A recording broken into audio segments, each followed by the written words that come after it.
Assalamualaikum.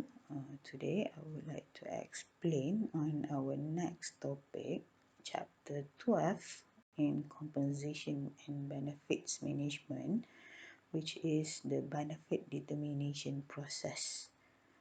Basically, for this chapter, you will learn in these several topics. The first one is why the growth in employee benefits, value of employee benefits, key issues in benefit planning, design and administrations, components of a benefit plan, and lastly on how to administering the benefit program. Okay, the first one, before we go further into this topic, this chapter, we should take a look at the definitions of employee benefits. What are benefits or employee benefits? It is that part of the total compensation package other than pay for time work provided to employees in whole or in part by employer payments. For example, life insurance, pensions, workers' compensations, vacations, and etc. Basically, benefits is also a package in a total compensation system that it is provided by the employer to the employee. Either it is fully paid by the employer or divided into two, which is the employer also paid the benefits and the other one employer also contributes some amount of money to pay for the benefits. And for example, here we have life insurance, pension, and so on. There are so many employee benefits provided in a company normally, and we will take a look at the example also after this.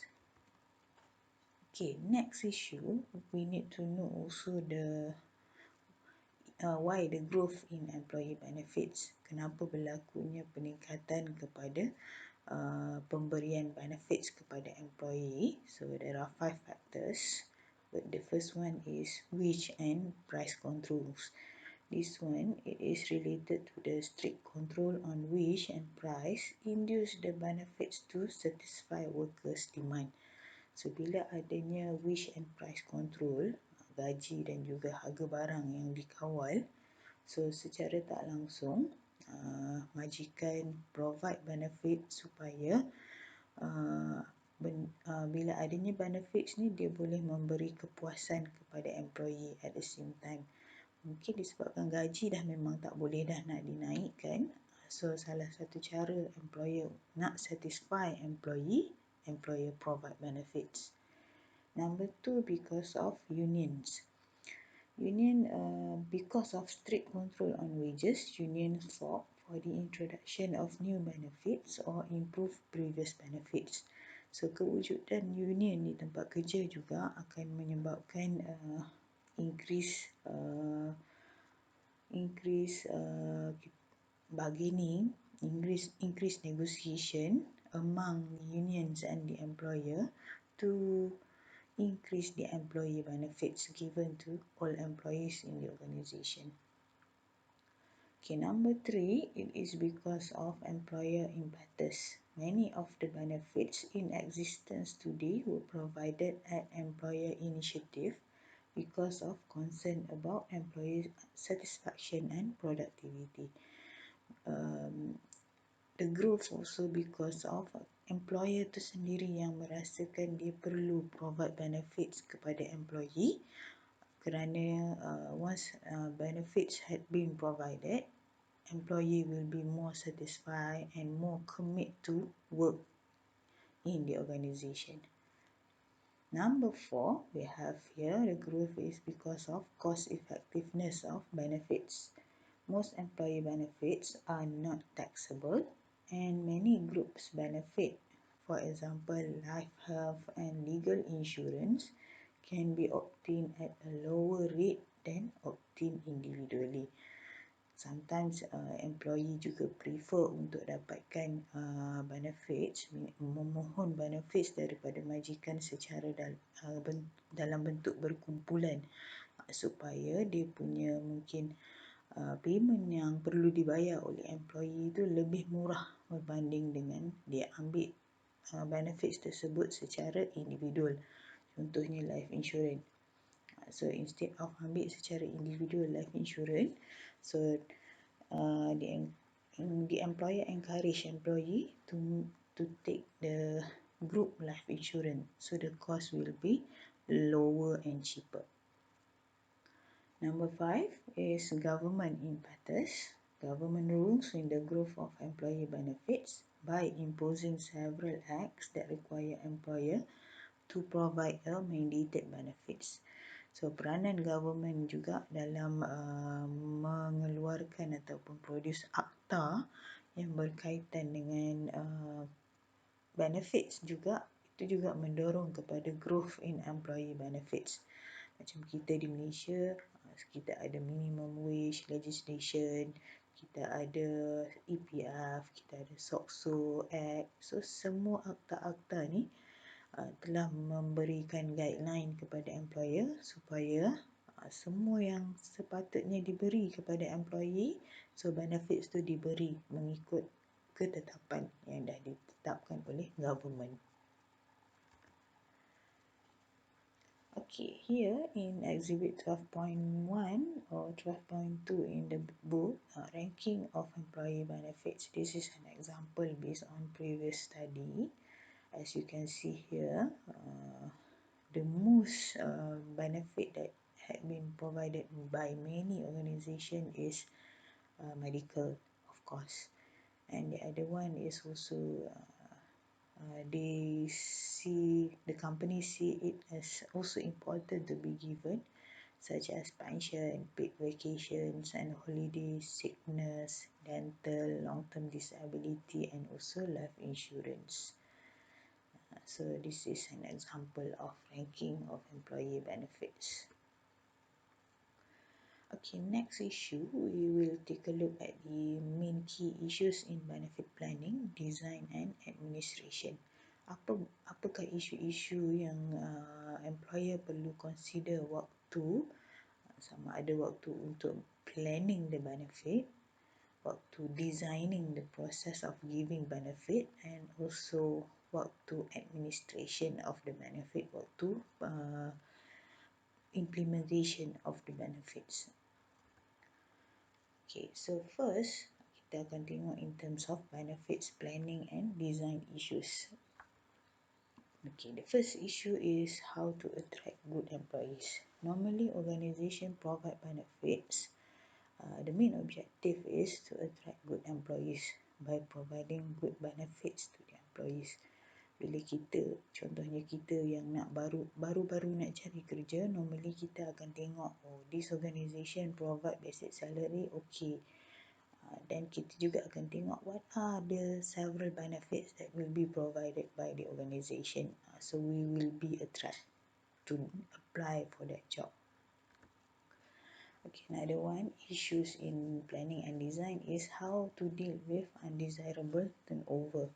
Kita juga provide benefits normally untuk kita reduce number of turnover in our organisation. So we should better plan the benefit that is suitable to reduce the turnover in our organisation. Another one is issues in integrating benefits with other compensation components. So macam mana kita nak pastikan benefits ni boleh memberi impact kepada komponen-komponen dalam compensation system yang lain. Okay, then strategies for ensuring external competitiveness and adequacy of benefits. Kita juga kena ada strategi in terms of how we need to compete with other competitors, and also adequacy, mencukupi ataupun tidak benefits yang kita provide pada employee kita. And the last one is whether employee benefits are cost justified. Normally bila kita design satu-satu benefit system or planning our benefit system, we should take a look at the cost of providing the benefits. Therefore, normally cost is the main factors that the organization will take a deep look at. Okay, another one in terms of during the administration issue. So what are the issues here? The first one is who should be protected or benefited. The organization should identify which employee should be given the benefits and which employee should not be given. So there is several steps, several process that the organization needs to identify, needs to do to identify which employee is protected. Okay, another one is how much choice should employers have among an array of benefits. So you nak bagi pilihan ke kepada employee untuk pilih benefits ataupun you nak provide benefits yang memang fix. Itu sahaja yang dia akan dapat sepanjang tempoh dia bekerja dengan company. Okay, so untuk choice ni kita ada beberapa example here. The first one dia panggil standard benefit package. So adakah organisation kita akan provide benefit package yang standard, yang sama seperti orang lain, company lain, ataupun we use cafeteria style or flexible benefits plan. Kita bagi peluang kepada employee untuk pilih. That is the meaning of cafeteria style. So we give the employee chances to choose what type of benefit that is suitable to him or her. Then that one lah kita akan bagi kepada dia. Or another one, the third one is whether we use market based or customer driven or healthcare. So ini antara contoh-contoh choice yang kita boleh provide kepada employee kita. Okay, next ni dalam exhibit 12.5 there is advantages and disadvantages of flexible benefit programs. So jika organisation kita provides flexible or cafeteria style benefit program, so it have the advantages and also disadvantages. So this one I would like you to read by your own. Okay, next.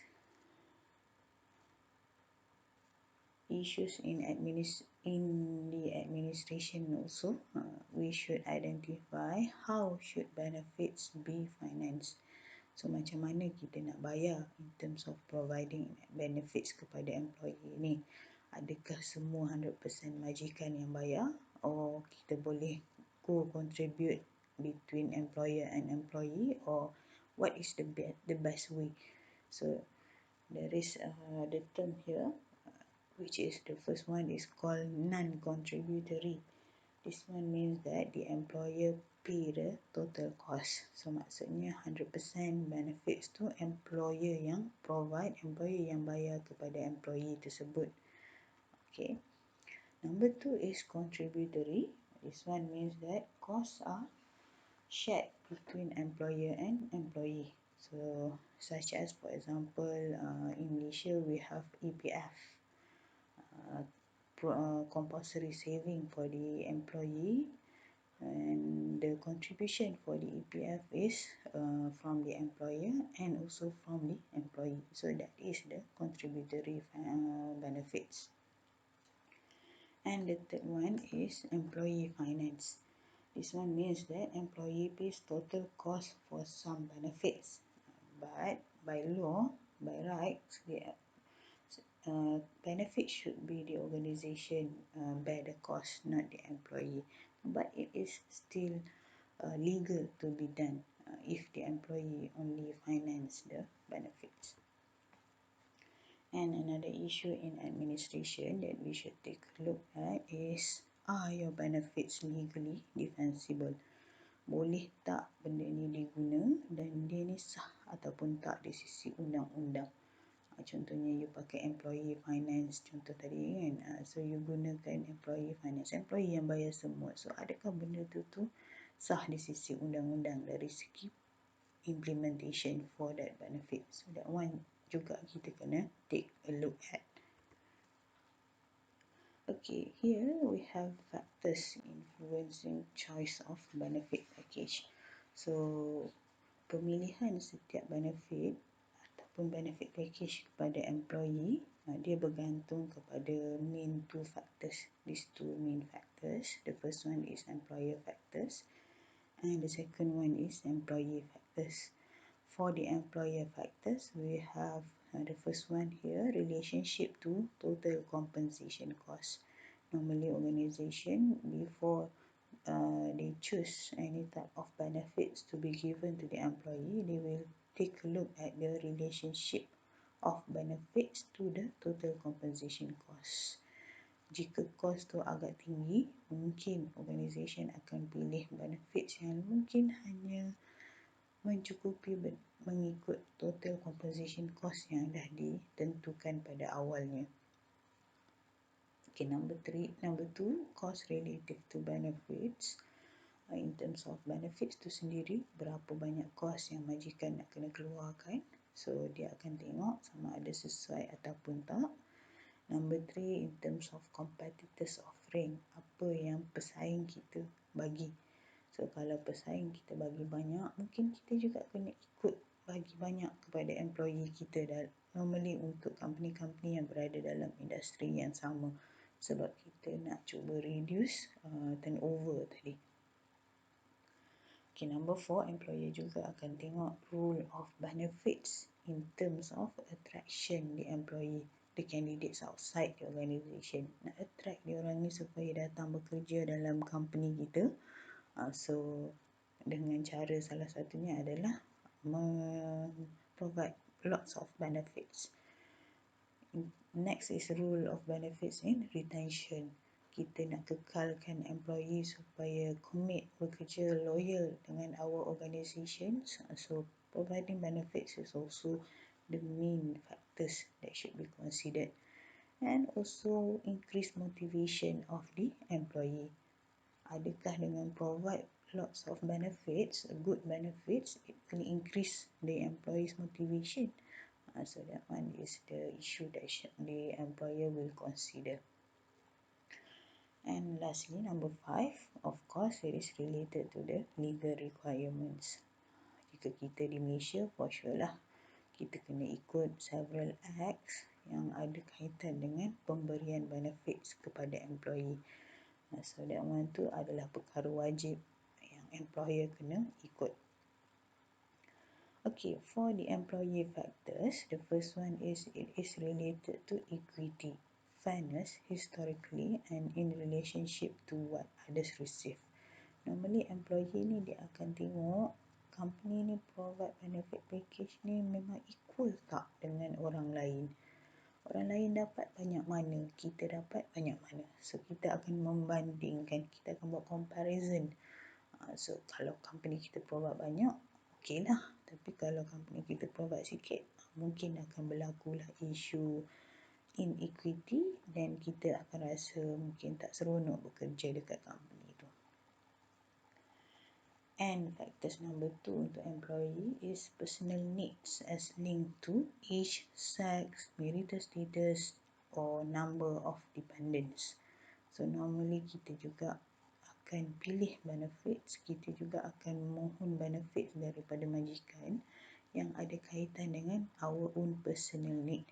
Such as for example, in terms of age, maybe for the older workers, compared to younger workers, they will prefer to have more medical benefits rather than having holiday or vacations, for example. So that one juga akan membezakan choice of benefit package yang akan diberi oleh company kepada employee tersebut. Okay, next in the administering the benefits program, there are several issues that we should take a look waktu kita nak implement benefits tersebut. Okay, the first issue is communication. How we are going to communicate about the benefits program. Second issue is claim processing. Macam mana nak buat claim kalau satu-satu benda tu memerlukan kita claim kepada benefits tersebut. Dan number 3 is cost containment opportunities. Ada tak peluang-peluang lain yang employer boleh guna sebagai salah satu cara untuk mengawal kos untuk proses pemberian benefits kepada employee? Okay, first kita tengok in terms of communication. So, what are the elements of an effective communication package? The first one, the company must spell out its benefit objectives and ensure that communications achieve the objective. So, before we provide any types of benefits to the employee, we should better communicate to the employee, explain them on what are the benefits provided to the employee, and also the objectives of providing that kind of benefit to them. So once kita dah communicate, so at least employee akan faham. So that is the reason kenapa company provide benefits macam tu kepada dia. Okay, another one, in terms of communication juga, kita kena take a look at how we match the message with the appropriate medium. So, medium macam mana kita nak communicate tentang benefit package kepada employee. Here we have two. The first one is use of intranet.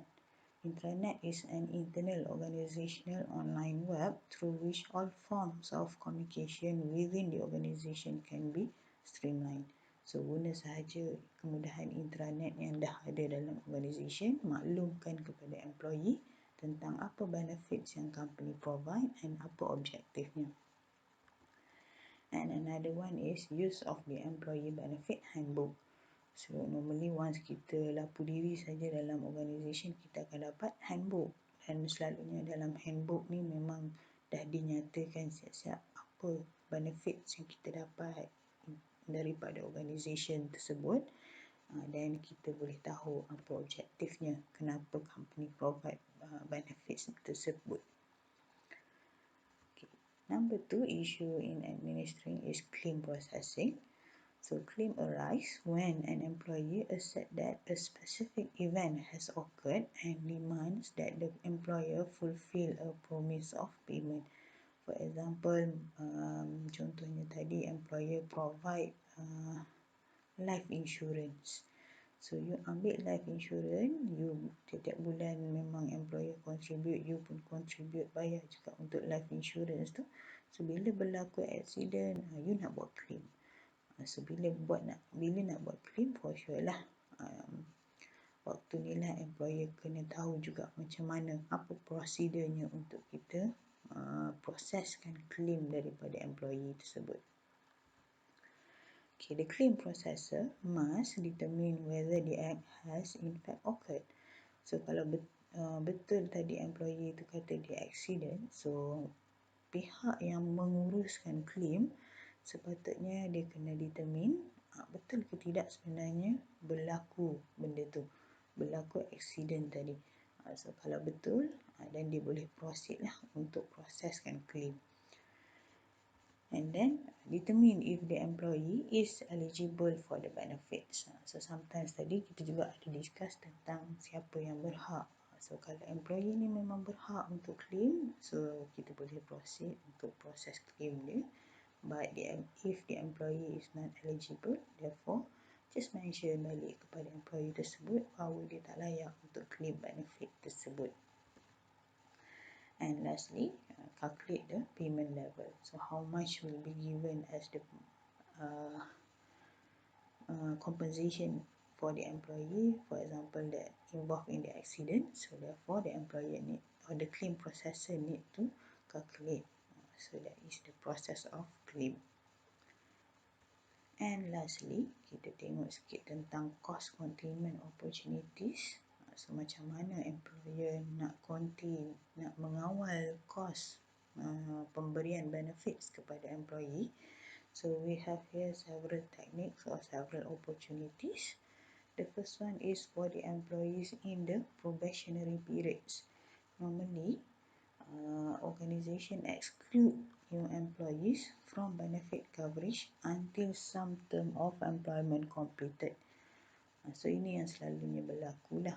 Bila employer tu di dalam tempoh percubaan, normally dia tak dapat banyak benefits. Waktu tu mungkin dia hanya dapat basic salary sahaja dan juga mungkin sick leave. Tapi benefit-benefit lain organisation tak provide sehinggalah probationer ni confirm dalam jawatan tersebut. Okay, number 2, cost containment opportunities number 2 is benefit limitation. Limit medical or dental coverage for specific procedures to a certain fixed amount. Okay, this one is for example, certain organisation provide dental benefits, but dental benefits ni hanya untuk proses cabut gigi sahaja. So jika you all nak buat proses-proses lain, nak buat scaling ke, nak cuci gigi ke, so that one tu company tak cover. So means that you kena cover sendiri untuk benda-benda lain selain daripada cabut gigi. Itu benefit limitations. Okay, next is co-pay. Co-pay is requiring that employees pay a fixed or percentage amount for coverage. Sometimes memang ada organisation buat sistem macam ni. So, employer bayar separuh, kita juga contribute separuh. Contohnya macam company provide housing kepada you. Tapi, company minta you bayar juga at least sewa mungkin 100-200. So, itu caranya company buat co-pay. The whole yang lain tu semua company yang bayar. And last sekali, cost containment yang keempat, kita ada administrative cost containment. It is controlling cost through policies. The organisation dah buat siap-siap satu polisi untuk mengawal cost of benefits. Dan bila adanya polisi, so employee nak tak nak terpaksa ikut lah. Sebab company dah cakap itulah benefitnya, itulah company polisinya. So itu salah satu cara untuk kita contain juga dari segi cost untuk benefits. And I think by then that's all for this chapter. Thank you.